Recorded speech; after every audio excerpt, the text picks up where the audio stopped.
Irmãos amados, nós vamos então abrir a palavra de Deus para receber da sua parte a instrução. Abra sua Bíblia então, em Lucas capítulo 15, a partir do verso 25 ao verso 32. Lucas 15, 25 a 32.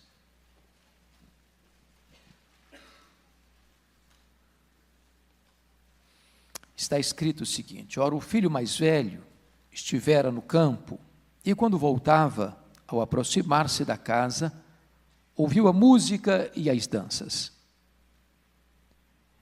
Chamou um dos criados e perguntou-lhe que era aquilo. E ele informou: veio teu irmão, e teu pai mandou matar o novilho cevado, porque o recuperou com saúde. Ele se indignou e não quis entrar. Saindo, porém, o pai procurava conciliá-lo. Mas ele respondeu a seu pai: há tantos anos que te sirvo sem jamais transgredir uma ordem tua, e nunca me deste um cabrito sequer para alegrar-me com os meus amigos. Vindo, porém, esse teu filho, que desperdiçou os teus bens com meretrizes, tu mandaste matar para ele o novilho cevado. Então lhe respondeu o pai: meu filho, tu sempre estás comigo, tudo o que é meu é teu. Entretanto, era preciso que nos regozijássemos e nos alegrássemos, porque esse teu irmão estava morto e reviveu, estava perdido e foi achado.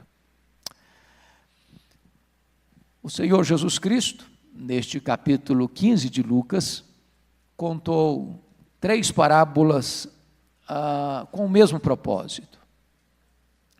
O contexto está no capítulo 15, versículos 1 e 2, que diz a Bíblia que Jesus recebia publicanos e pecadores, e essas pessoas marginalizadas, rejeitadas pelos religiosos do tempo, sobretudo os líderes religiosos, os fariseus e os escribas, essas pessoas vinham para ouvir Jesus. E quando essas pessoas se aproximavam de Jesus, esses escribas, esses fariseus, murmuravam, porque Jesus recebia pecadores e comia com eles. Então, na cabeça desses líderes, eles eram melhores do que essas pessoas. Eles sim eram dignos da graça de Deus, do amor de Deus, porque tinham virtudes, porque tinham predicados morais, mas essas pessoas deveriam ser repudiadas, rechaçadas, rejeitadas, e Jesus não devia acolhê-las como as acolhia. Nas 3 parábolas, Jesus mostra a alegria do encontro. Por exemplo, na parábola da ovelha perdida, o pastor chama a todos para se alegrarem, porque ele achou a ovelha que havia se desgarrado. Na parábola da moeda perdida, a mulher, depois de encontrar a moeda, chama suas vizinhas e se alegra com elas por isso. Nesta parábola, a parábola do chamado filho pródigo, o filho volta para a casa do pai, e o pai oferece um banquete, e dá uma festa, e se alegra porque esse filho voltou.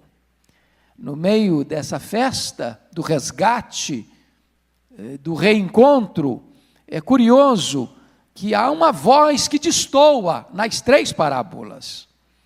É o filho mais velho. Ele está triste porque o pai está feliz com a volta do filho pródigo. O filho mais velho está irado porque o pai é misericordioso e perdoa aquele que retornou. O filho mais velho está do lado de fora da casa do pai, porque o filho pródigo está dentro da casa do pai, porque retornou ao pai. Isso então enseja para nós uma lição soleníssima, soleníssima. O perigo de se estar dentro da igreja, de estar na casa do pai, e não ter prazer no pai, e não ter comunhão com o pai, e não ter o coração do pai, de se estar dentro da igreja, mas com um forte senso de justiça própria, não se miscuindo nos pecados grosseiros daqueles que se afastam para o país distante, se chafurdam na lama da imoralidade, mas não obstante se preservando moralmente desses graves e terríveis pecados, estão dentro da igreja, mas perdidos, pensando que merecem de Deus a salvação pelas suas próprias virtudes. E eu gostaria então aqui, à luz desse texto, de destacar algumas verdades solenes. Primeira verdade: o mais velho vive dentro da igreja, dentro da casa do Pai, mas ele desobedece os dois principais mandamentos da lei de Deus. E os dois principais mandamentos da lei de Deus é amar a Deus e amar o próximo. E nessa parábola, o pai está representando a pessoa de Deus. Ele está irado com o pai. E o próximo é representado pelo seu irmão mais novo, o pródigo que voltou. E ele não ama o irmão que voltou. Então, preste bem atenção nisso, que a nossa espiritualidade, ou a nossa religiosidade não terá valor aos olhos de Deus, se nós ficamos irritados com Deus, porque Deus salva a gente que está descartada aos olhos da sociedade, e a nossa espiritualidade, a nossa religiosidade não tem valor aos olhos de Deus, se nós não conseguimos amar aqueles que, reciclados pela graça, retornam à casa do Pai, mesmo tendo vivido uma vida de transgressão tão grave aos nossos olhos e aos olhos de Deus. Segundo lugar, o mais velho vive dentro da igreja, na casa do Pai, mas está confiado na sua própria justiça. Se você conferir comigo o versículo 29, ele deixa isso claro. Mas ele respondeu a seu pai: há tantos anos que te sirvo, sem jamais transgredir uma ordem tua. É claro que Jesus está aqui destacando a ideia equivocada dos escribas e fariseus, de olhar a questão da transgressão como pecados externos, onde você obedece regras, normas, preceitos externamente, mas não estava atento para aquilo que é mais solene e grave, que são os pecados subjetivos, os pecados íntimos, os pecados do coração, os pecados que os olhos humanos não podem ver, os pecados que a sociedade não pode perceber, mas diante daquele cujos olhos são como chamas de fogo, não podem passar despercebidos. Amados irmãos, nós poderíamos ser aprovados se nós passarmos a nossa vida pela régua da legalidade, do legalismo, dos preceitos externos, das regras externas. Mas honestamente, quem de nós pode ser aprovado se nós formos submetidos ao prumo de Deus, que tudo vê, que a todo sonda, que conhece os segredos do nosso coração?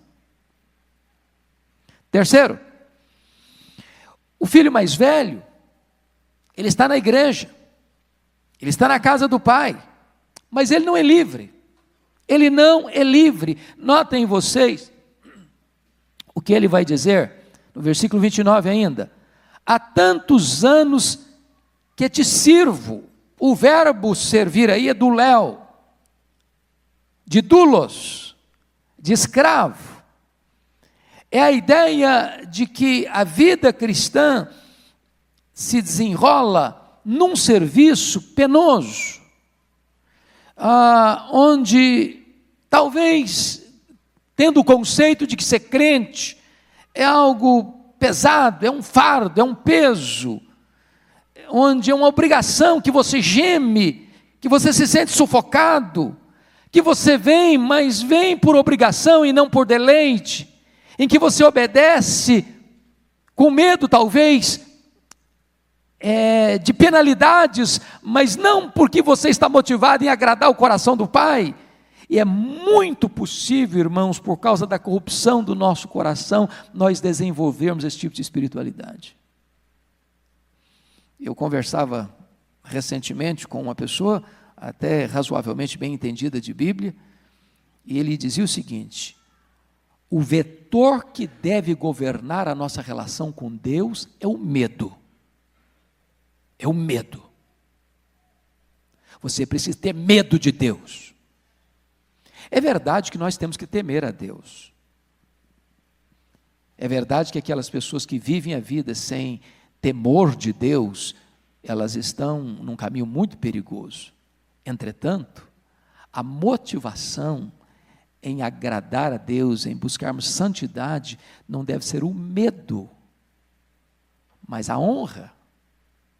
Vou falar aqui para filhos, todos nós somos filhos.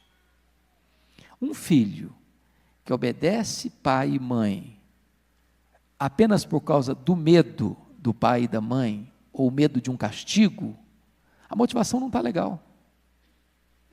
Eu devo honrar meu pai e minha mãe para agradá-los, porque eu os amo, porque eu os honro, porque quero fazê-los felizes, porque quero que eles tenham deleite em mim, porque quero que esta relação seja saudável.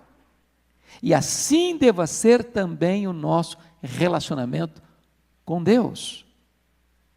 Então, esse filho mais velho não estava demonstrando ter uma vida livre, de comunhão, de deleite e de prazer no Pai.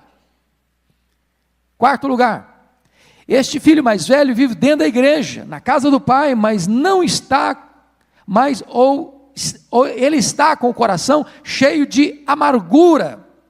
Olha comigo ainda o verso de número 29, o verso 30. Há tantos anos que te sirvo, sem jamais transgredir uma ordem tua, e nunca me deste um cabrito sequer para alegrar-me com os meus amigos. Vindo, porém, esse teu filho, que desperdiçou os teus bens com meretrizes, tu mandaste matar para ele o novilho cevado. Agora, preste atenção, amados irmãos, que esse camarada está com uma espécie de complexo de santidade. Eu sou o bom, eu sou obediente, eu sou o certo, eu sou o correto, eu mereço um tratamento diferenciado, eu sou digno de uma manifestação mais generosa. Você percebe que ele começa a vazar mágoa por todos os poros da alma. E ele está indignado, a princípio, aqui com o próprio pai. Porque ele entende que na economia do pai, o pai não pode tratar este que viveu uma vida dissoluta da mesma maneira que trata ele. Ele merece o melhor. E mais ainda, na religiosidade dele não tem agenda para a restauração daquele que caiu, a restauração daquele que voltou. Ele se sente injustiçado pelo pai. Na agenda dele não tinha espaço para misericórdia, nem para o perdão, nem para a restauração. Veja você no verso 30, que ele não perdoa o irmão. É curioso que Jesus, como um mestre perito, destaca isso, quando o filho mais velho disse: vindo, porém, esse teu filho. Quando ele diz, vindo esse teu filho, significa que esse filho mais velho já tinha riscado do mapa da sua vida o seu irmão. No seu coração não havia mais espaço para amar o seu irmão, para considerá-lo como irmão, para recebê-lo como irmão. E é curioso que o pai corrige esse ponto fora de foco dele, no verso 32, dizendo: porque esse teu irmão, então ele estava no seu coração com a disposição de não perdoar, de não amar mais o seu irmão. E a Bíblia diz o seguinte: quem não ama seu irmão, está nas trevas. A Bíblia diz que você é conhecido pelo amor. Nisso conhecerão todos que sois meus discípulos, se tiverdes amor uns pelos outros. É curioso, irmãos, que quando eu vou para a Escritura, lá no livro de Gálatas, carta aos Gálatas 5, 19 a 21, quando trata lá das obras da carne, há pecados lá ligados à imoralidade, 3 pecados ligados à imoralidade, 2 pecados ligados aos desvios religiosos, idolatria e feitiçaria, mas há 9 pecados listados lá na área dos sentimentos, da mágoa, da ira, do ressentimento, da amargura. Nós precisamos olhar para dentro de nós mesmos e percebermos que a salvação é graça, tanto para aquele que está dentro da casa do Pai, como aquele que está fora da casa do Pai. Então, em quinto lugar, vamos ver outra lição. Esse mais velho vive dentro da igreja, ele vive na presença do Pai, mas anda como um solitário. Olha o verso 31, então lhe respondeu o pai, meu filho, tu sempre estás comigo, tudo que é meu é teu. Agora preste bem atenção nisso, irmãos, de nós estarmos na igreja domingo após domingo, semana após semana, mas não termos comunhão com Deus.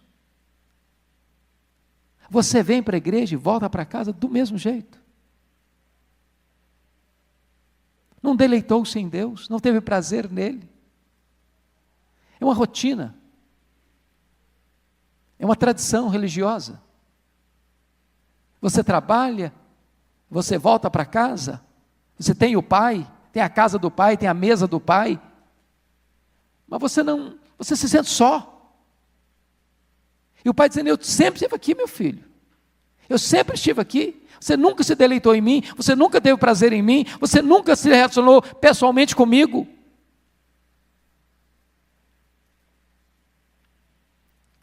Quantos ainda hoje estão na igreja, mas nunca sentem o amor de Deus, a alegria da salvação, o prazer de pertencer a Jesus, a doçura do Espírito Santo, estão na igreja, mas se sentem órfãos, sozinhos, curtindo uma grande solidão, não tendo prazer na casa do Pai.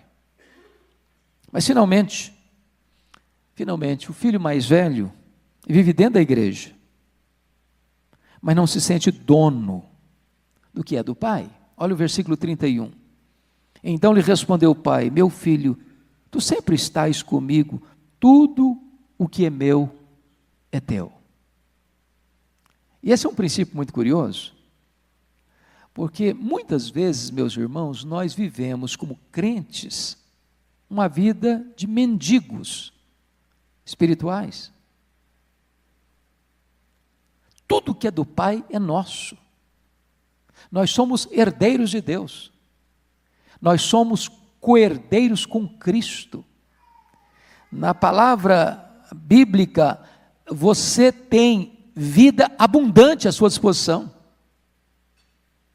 Você tem rios de água viva que podem fluir do seu interior à sua disposição. Você tem a suprema grandeza do poder de Deus, o mesmo poder que ressuscitou Jesus dentre os mortos, à sua disposição. Você tem a paz que excede todo entendimento à sua disposição. Você tem a alegria indizível e cheia de glória à sua disposição. Você pode beber dessas fontes, você pode se fartar desses banquetes, você pode ter vida plena na presença de Deus. Tudo que é dele é seu. Desfrute de uma vida abundante, maiúscula, superlativa, a própria vida eterna. É curioso isso, irmãos. É que Jesus, na parábola, deixa isso tão claro. Aquele homem viveu, aquele filho mais velho, representando os escribas e fariseus, na casa do pai, com toda a fartura do pai, desejando lá no íntimo, quem dera eu tivesse um cabrito sequer, para me alegrar com os meus amigos. Só trabalho, só fadiga, só compromisso, só agenda pesada, só tradição de ir e voltar, nunca alegria, nunca festa, nunca celebração. E o pai dizia para ele: meu filho, você queria sempre um cabrito? A fazenda toda é tua, os rebanhos todos são teus, sempre tudo esteve à tua disposição, e você viveu miseravelmente esses anos todos, sem usufruir o que sempre esteve à sua disposição, porque sempre tudo foi teu, porque o que é meu é teu. Para de viver como mendigo, para de viver miseravelmente, quando tudo é teu.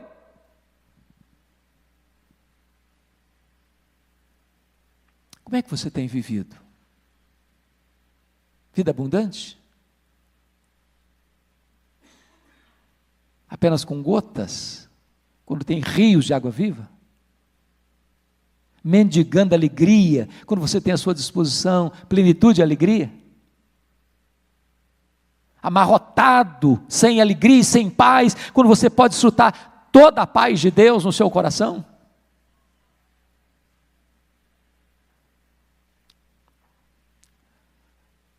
A parábola termina de uma maneira muito dramática, porque aquele que estava perdido e morto foi achado e reviveu. E a parábola termina com esse filho pródigo, calçado, vestido, com anel no dedo, e o cevado, imolado, para uma grande festa. O cevado era um animal preparado muito cuidadosamente para um dia de festa. E a parábola termina com aquele que estava lá fora, dentro da casa do pai, em festa. E a parábola termina com o filho mais velho confrontado pelo pai, irado, com autodefesa, criticando o pai e o irmão.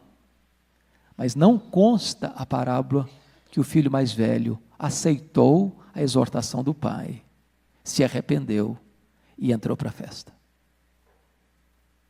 Sabe por que a parábola termina assim? Porque o fariseu da parábola mora debaixo da nossa pele.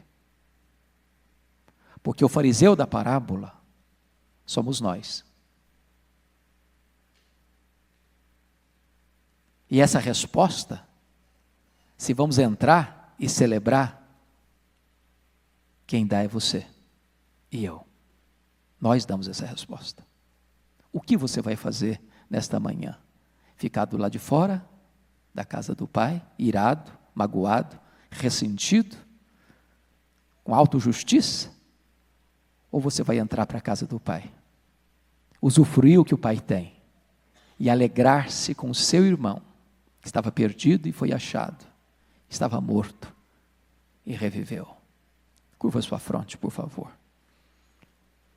Pastor Arival vai orar por nós e dar continuidade a esse momento devocional.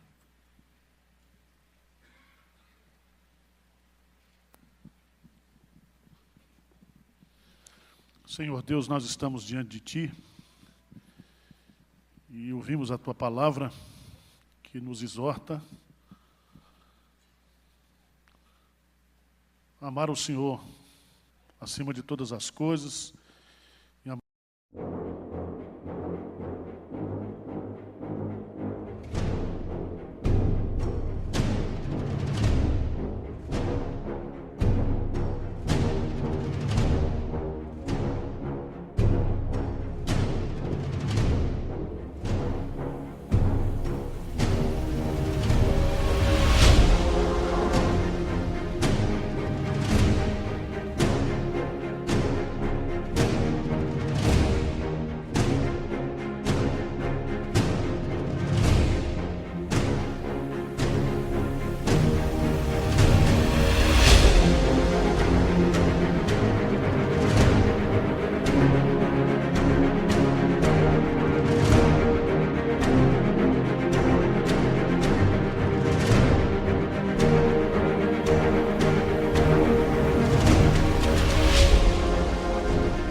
amamos uns aos outros como a nós mesmos, Senhor.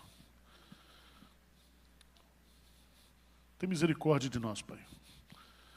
Quebrando o nosso coração, persuade a nossa mente, trabalha as nossas afeições, os nossos sentimentos, segundo o Teu Santo Espírito. Coloca no nosso coração amor. A igreja não é um orfanato, a igreja não é um hospício, a igreja é a Tua família, a Tua casa. Que nós possamos nos alegrar uns com os outros, na Tua presença. Que nós possamos nos alegrar com o crescimento da família, com a expansão.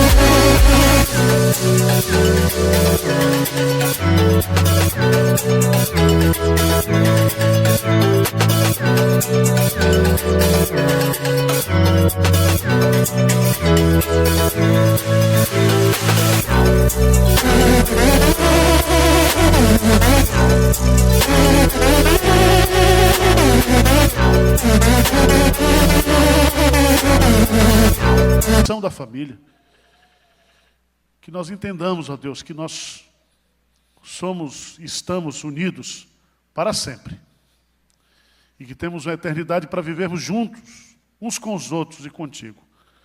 Quebranta o nosso coração nessa manhã, fala o nosso coração, em nome de Jesus, amém.